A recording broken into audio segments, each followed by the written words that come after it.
కడప వేదికగా టీడీపీ ఒక పండగ వాతావరణం నెలకొంది. మనతో పాటుగా మంత్రి కొండపల్లి శ్రీనివాస్ గారు ఉన్నారు. శ్రీనివాస్ గారు చెప్పండి, ఏ రకంగా ఉంది మంత్రి స్థాయి హోదాలో మహానాడుకు పాల్గొనడం ఎలా అనిపిస్తుంది? చాలా చాలా ఆనందంగా ఉంది. నేను బీటెక్ చదువుతున్నప్పుడు మహానాడు ఆర్టీసీ క్రాస్ రోడ్స్లో జరిగేటప్పుడు ఒక ఫాదర్తో పాటు నేను కూడా పార్టిసిపేట్ చేయడం జరిగింది. అప్పుడు చాలా ఆనందంగా, ఎందుకంటే మా మా ఫాదర్తో పాటు మండల నాయకులు, నియోజకవర్గ నాయకులు అందరూ చాలా చెరిషబుల్గా వచ్చి అటెండ్ అయ్యి 2 రోజులు కూడా సరదాగా మార్నింగ్ అంతా అటెండ్ అయ్యారు, ఈవినింగ్ ఎక్కడికో డిన్నర్కి వెళ్ళేవారు, మార్నింగ్ బ్రేక్ఫాస్ట్ ఎక్కడికో సరదాగా వెళ్ళేవారు, మళ్ళీ మీటింగ్కి వచ్చి ఒక ట్రైనింగ్ సెంటర్ లాగా ఒక ట్రైనింగ్ సెషన్ ఎలాగైతే అటెండ్ అవుతామో పార్టీ సిద్ధాంతాలు ఏంటి, పార్టీ తాలూకా మంచి ఆలోచనలు ఏంటి, పార్టీ ఏ రకంగా పనిచేయబోతుంది, ఇవన్నీ కూడా మహానాడులో తెలియజేస్తారు గౌరవ ముఖ్యమంత్రి వారు, మన జాతీయ పార్టీ అధ్యక్షులు నారా చంద్రబాబు నాయుడు అప్పుడే అనిపించిందండి నేను ఒక రోజు ఇలా వస్తానని? నేను ఎప్పుడు అంటే నేను వాళ్ళతో ఆ మూమెంట్ ఎంజాయ్ చేశాను, కానీ ఎప్పుడు ఈ రకంగా అనుకోలేదు. నేను తర్వాత అబ్రాడ్ వెళ్ళడం జరిగింది, జాబ్ చేసుకున్నాను. తర్వాత 10 years బ్యాక్ విజయనగరం వచ్చి ఫాదర్తో పాటు సపోర్ట్ ఉండేవాడిని.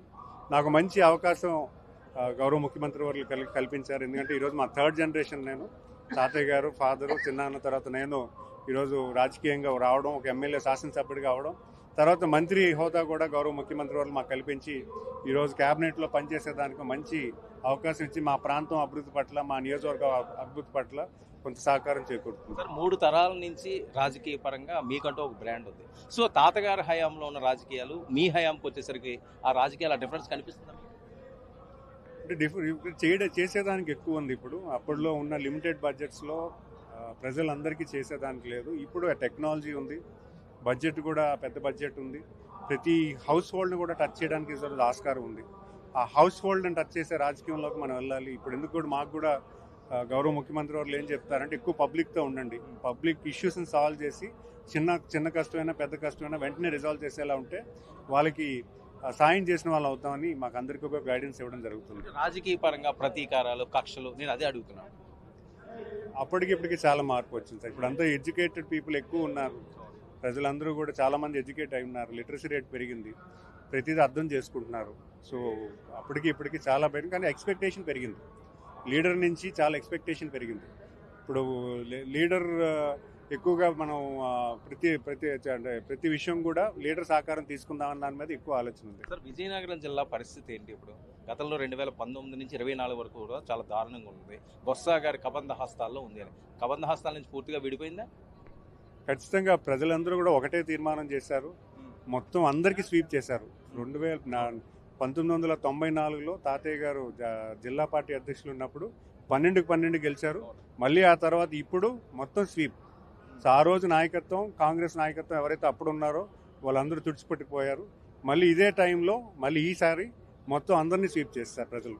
సార్, ఏదైతే గత ప్రభుత్వంలో పూర్తిగా అవినీతి కూరుకుపోయి అన్ని జిల్లాల్లో అదే పరిస్థితి ఉన్నది, చాలా మంది మంత్రులు ఆ రకంలో, వాస్తవం అయితే లేకపోతే కక్ష సాధింపు చర్యల నేపథ్యంలో ఏమైనా కావాలని వాళ్ళ మీద కేసులు బరాయిస్తున్నారు? ఆ గౌరవ ముఖ్యమంత్రి వాళ్ళు మాకు ఎప్పుడు అటువంటి పరిస్థితే లేదు.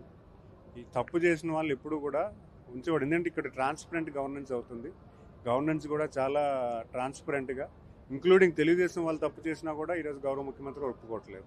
అదే మహానాడు వేదికగా ఎవరు తప్పు చేసినా కూడా మేము వదిలిపెట్టేది లేదని దాని పరిస్థితి కూడా మనం చూసాం. జగన్మోహన్ రెడ్డి గారి కాన్ఫిడెన్స్ ఏంటి? మీరు పాలన వచ్చి 1 year లోపలే మీ అంతు చూస్తామంటున్నారు. కాన్ఫిడెన్స్ అనడానికి లేదు. కాన్ఫిడెన్స్ అని ఎలాగంటారు? ఓవర్ కాన్ఫిడెన్స్ కూడా అవ్వచ్చు. అంటే వై నాట్ 175 లాగా? మీరు చూసారు, అది కూడా వాస్తవే కదా. సార్, బొత్స గారు ఏంటి పరిస్థితి? ఆయన సామ్రాజ్యం కూలినట్టేనా? ఆయన అవినీతి ఏమైనా బయటకు వస్తున్నాయి, ఆయన కూడా అరెస్ట్ అవుతారని చెప్పి వినిపిస్తున్నది. అలాంటి పరిస్థితి వస్తే ఖచ్చితంగా అవుతారు, కానీ అది ఏదైనా వాస్తవపరమైన ఇష్యూ ఉంటే ఖచ్చితంగా అవుతారు. సో కక్ష సాధింపు చర్యలు ఏమీ లేవు? ఏమీ లేవు సార్. ఓపెన్గా రెడ్ బుక్ ఓపెన్ అయిందా? అలాంటి పరిస్థితులు ఏమీ లేవు. ట్రాన్స్పరెంట్గా ఎవరైతే తప్పు చేస్తారో వాళ్ళపైన చర్యలు తీసుకుంటున్నారు. సో యువగలం నుంచి ఈరోజు లోకేష్ గారు ఎదిగిన క్రమం, సో మీకు ఒక ఇన్స్పిరేషన్గా ఉందా ఆ జనరేషన్, మీ జనరేషన్? ఖచ్చితంగా అందరికీ బూస్ట్ అప్ అండి. సుమారు 65 మంది ఈరోజు యువ నాయకులు అందరూ ఎమ్మెల్యేలు ఫస్ట్ టైంగా రావడం జరిగింది. అందరూ కూడా కొత్త లీడర్షిప్ని తయారు చేసుకొని గ్రామాల్లోని అందరితో సీనియర్స్ని, జూనియర్స్ని కలుపుకుంటూ ముందుకు వెళ్తున్నాము. సో ఖచ్చితంగా ఒక ఇన్స్పిరేషన్. ఎందుకంటే ఈరోజు 1983లో ఎలాగైతే ఎన్టీఆర్ గారు స్వర్గీయ ఎన్టీఆర్ గారు అప్పుడు ఎటువంటి నిర్ణయం తీసుకున్నారో ఇప్పుడు కూడా అటు సీనియర్స్ని జూనియర్స్ని కలుపుకుంటూ కొత్త వాళ్ళు కూడా కొంత అవకాశం కల్పించారు. సో లోకేష్ గారికి వర్కింగ్ ప్రెసిడెంట్ అని ఆల్రెడీ అయిపోయినట్టే. సో ఆయన వారసత్వంగా ఇది సంప్రదించింది అనుకోవచ్చా, లేకపోతే ఆయన కష్టపడి ఆ క్యాడర్కి వెళ్ళాడు అనుకోవచ్చా? సో ఖచ్చితంగా కష్టపడే, ఎందుకంటే ఈరోజు 10 సంవత్సరాలు బట్టి మేము చూస్తున్నారు, క్యాడర్ అంతా చూస్తున్నారు. ఎటువంటి సపోర్ట్ క్యాడర్ కావాలి, ఎటువంటి నాయకత్వం క్యాడర్ కావాలి, ఏ రకంగా పార్టీని స్ట్రెంథన్ చేయాలి, ఇవన్నీ కూడా మనం చూస్తూనే ఉన్నాం. ఇప్పుడు కొత్తగా చెప్పిన యోగలంలో మనం క్లియర్గా చూసాం.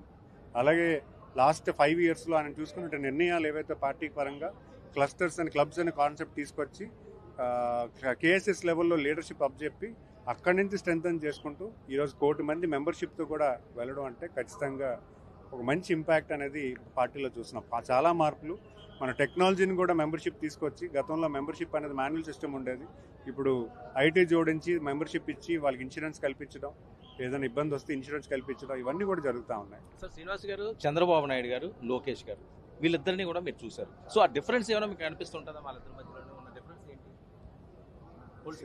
సో ఇద్దరు కూడా డిఫరెన్స్ ఏం లేదు sir. They are very good at మంచి గవర్నెన్స్ ఇవ్వాలి, ప్రజలకు మనం మంచి సపోర్ట్ ఇవ్వాలి.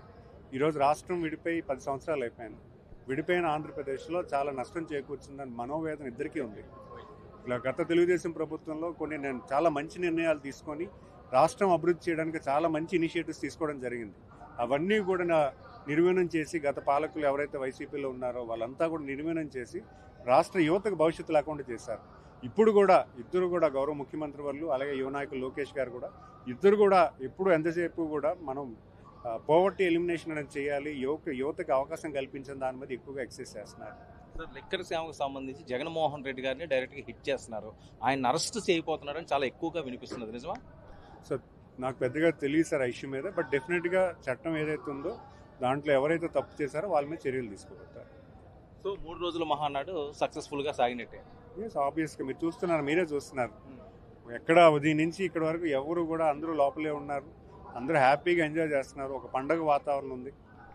థ్యాంక్ యూ సో మచ్ అండి. ఇది మంత్రి శ్రీనివాస్ గారు ఈ రకంగా తమ అభిప్రాయాల్ని వ్యక్తం చేయడం జరుగుతుంది. ఎవరు తప్పు చేశారో వాళ్ళ శిక్ష అనిపిస్తారంటున్నారు. ఒక అద్భుతమైన పాలనతో కూటమి దూసుకుపోతుంది.